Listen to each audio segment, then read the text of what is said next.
Fiscal Show. We will be covering news events, conferences, and bringing in distinguished guests. So thank you so much for joining us, and stay tuned. Is Pat Lakey, general contractor and owner of the San Francisco Investment Development Company. He has over 30 years' experience in the construction industry. Mr. Lakey will share with us his inside tips to encourage and motivate the young people of today to consider a career in this field. Mr. Lakey, how did you get started? Well, I started when I was at a very young age of 17. I started out sweeping floors, scrapping materials, cleaning up, and I did these things for about 6 months or so until I got enough experience and the contractor had confidence in me to promote me up to an apprentice. And where I worked for many years, learning all the aspects of the trade until I became a journeyman. And then I worked from foundation all the way up to roofing, finish work, doors, windows, hardware installation, and up to superintendent and even foreman and general contractor. So did you always work as a carpenter? No, for almost 5 years I worked as a business agent for the Carpenters Union, where I worked as organizing workers, representing members in grievances. I negotiated contracts and various other jobs that were in the field. But my favorite function of that job was working with the apprentices. I sat on an apprenticeship disciplinary committee where the apprentices would come before us who had missed class or weren't showing up to work, weren't getting their hours in. And we would work with them to help them get on the right track to getting through the program. And it was very rewarding to see these young individuals and some older individuals who were going through the program succeed. What is the most difficult obstacle for anyone trying to get into the construction industry today? I would say showing up. I mean, the thing is, a lot of time the youth of today have been raised on the computers and video games, and they don't have the motivation to get up off the couch and go out and actually into the real world and show up. You've got to wear the right clothes. If you show up to the job and you're wearing, clothes that are loose fitting that can be caught in a saw or, get caught as materials being passed by you, that's not going to function. Or you can't show up with tennis shoes when you need boots. But once you do get a job, you have to pay attention. You have to listen to what the contractor is asking you, or your supervisor, your foreman, because a lot of times it's the communication problem that persists in construction, where the individual doesn't understand the task at hand and they make a mistake, and that costs the contractor a lot of money. If you make a lot of mistakes, then you're not going to be working very long. And you got to do a good job. Treat everybody with respect. Ask questions, but don't be sarcastic. Listen. Most of the time, if you just paid attention and listened, you would get all the answers and don't make the same mistake over and over again. If you make a mistake, think about what you did wrong and rectify the situation. Because if you keep making the same mistake over and over, you will not keep the job. And what about finding a company that's willing to give you a chance to learn? Is that one of the factors too? Yeah, that's a big factor. Finding work has always been difficult. It's in the construction industry. It has such high peaks and low valleys that there are times when there's hundreds and hundreds of carpenters looking for work. Trying to get like one job and there's 100 carpenters. So, you really got to be diligent and go out and look for the work. And once you find someone that's willing to hire you, what about showing up on time and reporting for work? Yeah, that's really important. If you don't show up on time, they have to get the job done. If they expect to get a job done in 3 weeks, they have a certain amount of overhead that it costs them to run for that time. And if you're not getting it done on time, or if you're not showing up and you're late and missing days, it takes them longer. It costs them more money.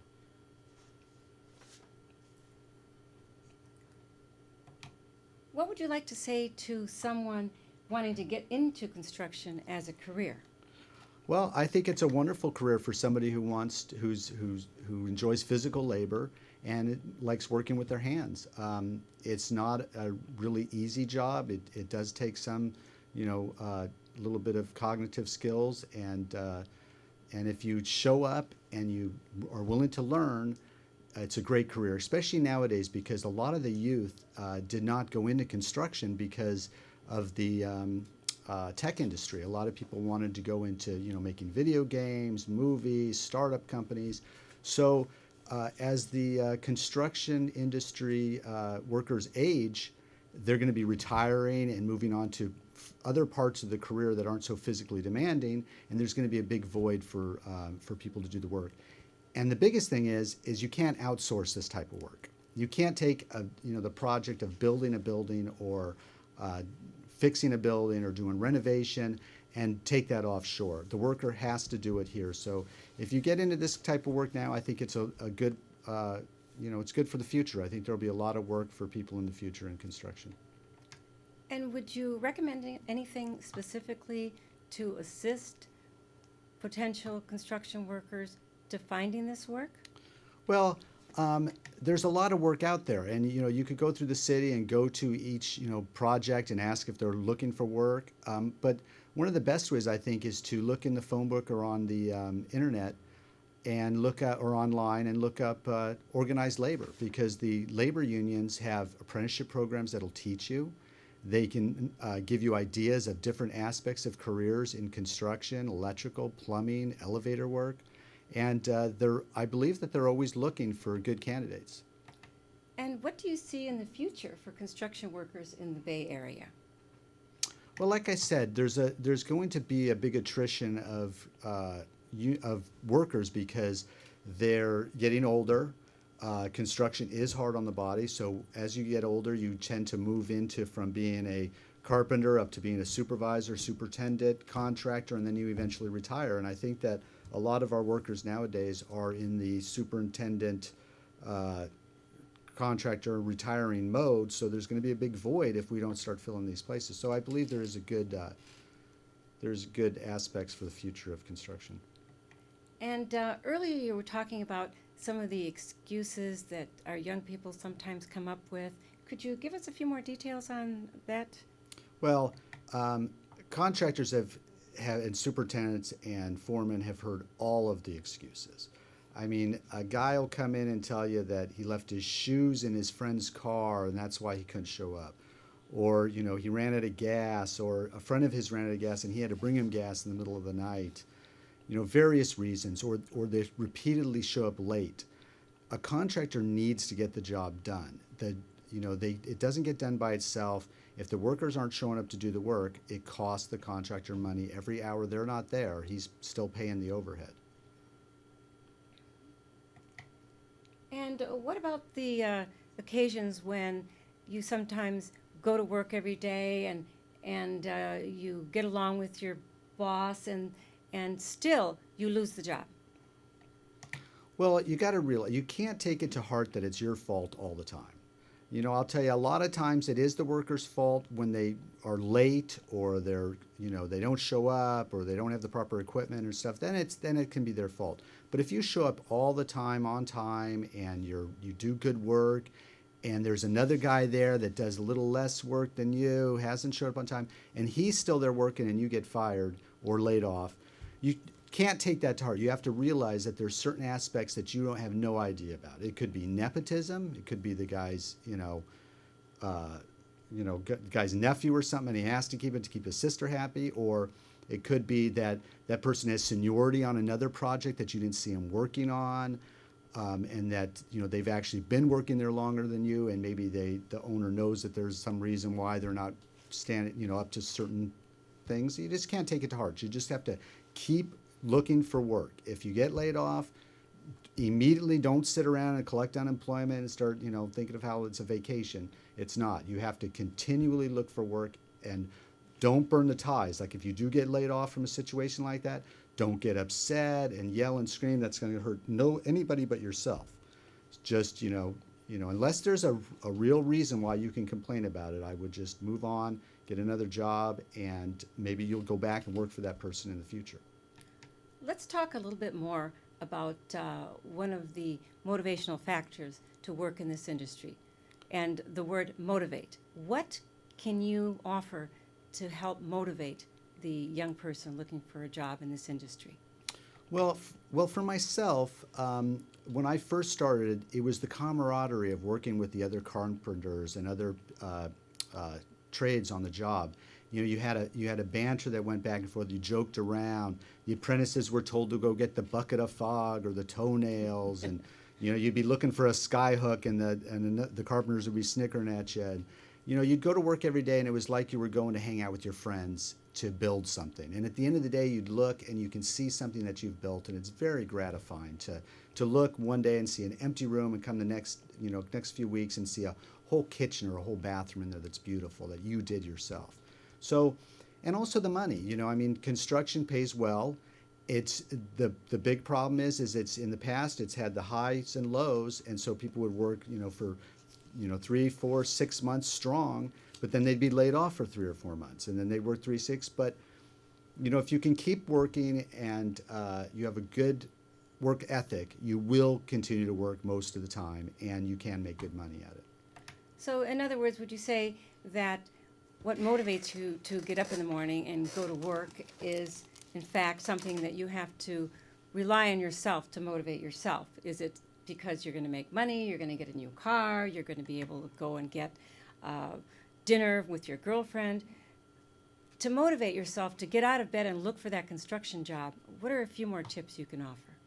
Well, you just got to look at it this way. You can, if you're interested in construction, like I said, you like the physical aspect of it, you feel good after a hard day's work in construction. It's the least expensive way to raise your endorphins and get paid for it. Is you go to work, you work hard, you're tired, but you feel gratified at the end of the day. And then when you get that paycheck and you got your sweetheart or somebody that you love that you want to take out, you can afford to do that. But like I said, you have to show up and you have to be diligent for the jobs. When you lose a job in construction, and when you first start out in construction, it's very few carpenters or plumbers or electricians who work for the same company their whole life. Most people work for several companies during their work career.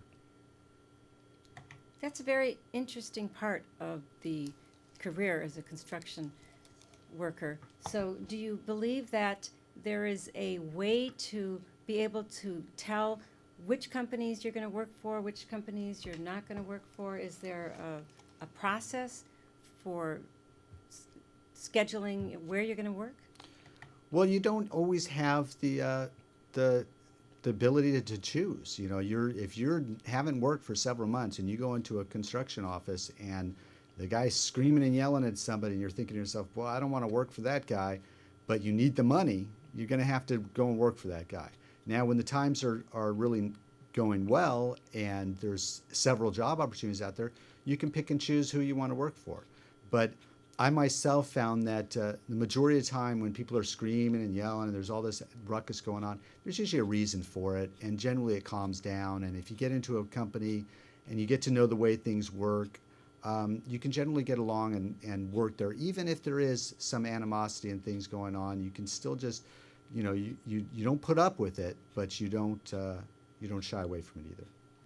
Well, let's take a little bit a look at the history of construction in San Francisco, for example.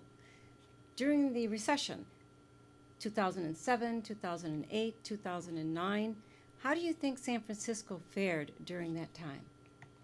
Well, we're fortunate here in the Bay Area because there's very little room for building new buildings, and so these properties are prized properties. So there's always really somebody looking to build on these properties where there's still room to build.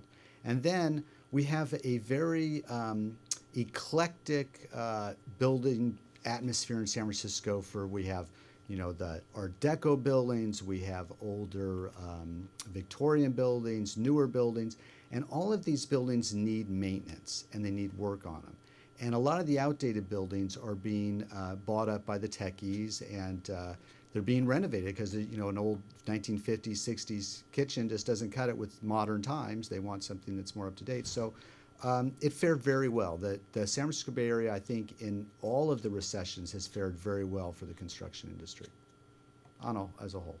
And could you talk a little bit more about the tech industry coming in and buying up properties and perhaps some of the young people looking for work are able to switch from a world of computers to a world of construction?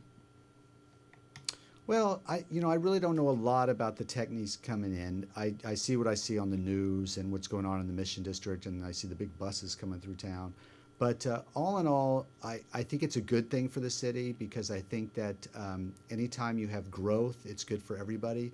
It's just the opportunities have to be looked at and expounded upon. I think that the techies, I guess as we're calling them the techies, but the people coming in that, are the I want to say the .com people, they have a certain responsibility to help the people in the neighborhoods that they're displacing. At least give them the opportunity to own and buy and rent houses in their own neighborhoods by maybe creating something for them. If they really want to live in these neighborhoods, they should live together in these neighborhoods. The other day I heard someone comment that there was, in this city, that housing does not help people with children, and that we had probably 140,000 cats and dogs and about 100,000 kids in this city. Is there anything that you can make a comment about that regarding the construction industry? Well, I don't know. I guess we could start building dog houses and cat houses if there's that many in San Francisco. Yeah, I knew those statistics. Yeah, it was like 140, 150,000 dogs, and there's only 100,000 kids. So yeah, I myself am a dog owner, dog lover, so I can understand that. And as far as housing for families, I think that that we have great opportunity in our city for families with housing because there's a lot of properties in the Sunset, Richmond's, Mission, and other areas of the city that have many houses that can be expanded.